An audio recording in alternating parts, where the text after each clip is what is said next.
আহক ৰাইজ, আজি এটা নতুন চিকেন ৰেচিপি লৈ এয়া হৈছে কাৰ্বি পৰম্পৰাগত খাদ্য।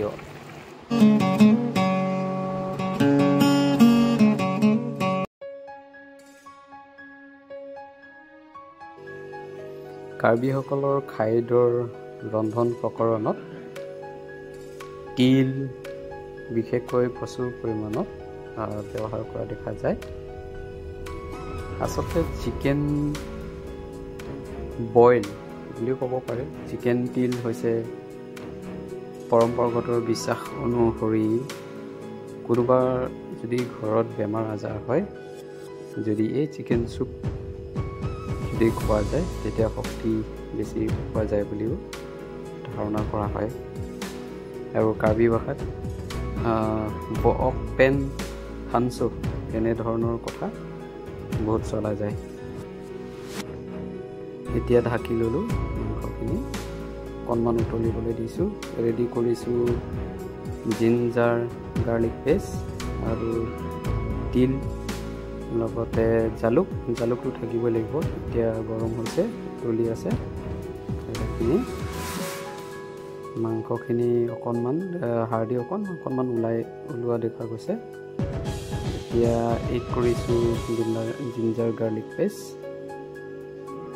আৰু মছলাখিনি যি দিব লাগে এতিয়া দি লৈছোঁ আৰু অলপ সময়খিনি উতলিবলৈ দি দিছোঁ। জলকীয়াও দি দিছোঁ,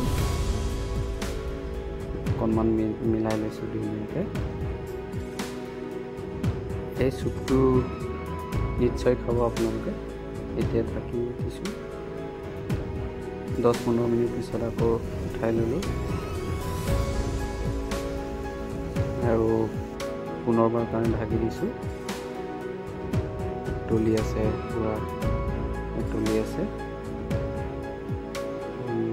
পানী অকণমান শুকাবলৈ দিছোঁ যাতে মাংসখিনি সম্পূৰ্ণ সিজে আৰু চুপ যাতে অলপ ডাঠ হয়। এতিয়া এড কৰিছোঁ তিল। এতিয়া কালাৰবোৰ চেঞ্জ হৈ গৈছে, অকণমান ক'লা,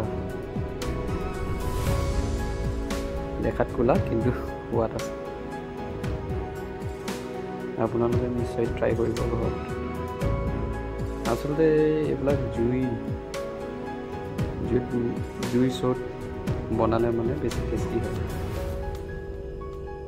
ঢাকি ল'লোঁ ফ্লেভাৰটোৰ কাৰণে তিলৰ। এতিয়া ৰেডি হৈছে চিকেন বইলখিনি আৰু এই চুপখিনি টেষ্ট কৰিব পাৰিব।